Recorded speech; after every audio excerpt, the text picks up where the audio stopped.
বয়স আমাদের খুবই সীমিত।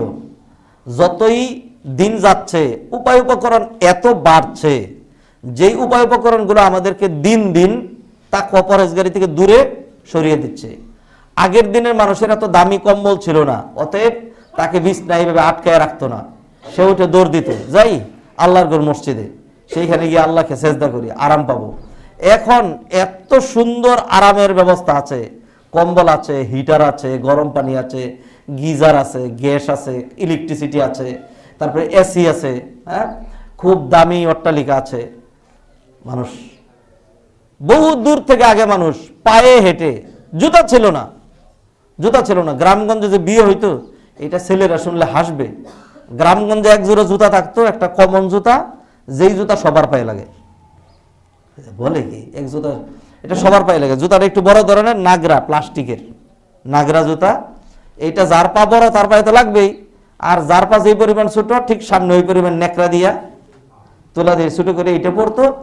আর পরতো এই জুতাটা, এই জুতাটা দিয়ে পুরো এক সমাজে চলতো। কারণ হলো যে বিয়ে করবে সে খালি এই জুতাটা পরে যাবে, আর বাকি যত বরযাত্রী যা আছে এরা, মেয়েরা কি করতো, মেয়েরা পায়ের মধ্যে জুতাটা তো নাই, পায়ের মধ্যে আলতা দিত, এরকম করে রাখতো। এটা হলো সাজা। জুতার কোনো চিন্তা। কোথাও বাড়িতে গেলে মানুষ আগে অজুর পানি দিত, যে পা ধুন তারপরে বিছনায় আসেন, এটা ছিল। হ্যাঁ, তো কিছুই ছিল না মানুষের। এখন উপায় উপকরণ যত বেড়েছে, যত বাড়ছে, হ্যাঁ, উপায় উপকরণ যত বাড়ছে, ধরেন আমি একটা সহজ উদাহরণ দিই। একটা কাচের বোতল, এর মধ্যে 60 লিটার পানি ধরে।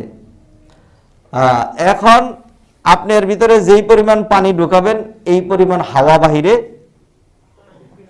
বেরিয়ে চলে আসবে, আর যেই পরিমাণ পানি খালি হবে ওই পরিমাণ হাওয়া ঢুকে যাবে। ঠিক আমাদের ক্ষেত্রে সেম সেটা হয়েছে। যত আমরা বৈশ্বিক উন্নতি অগ্রগতি পেয়েছি, ঠিক ওই পরিমাণ আমাদের তাকওয়া পরহেজগারি দিনদারি বিদায় নিয়েছে। সাহাবায়ে কেরামের এগুলি ছিল না।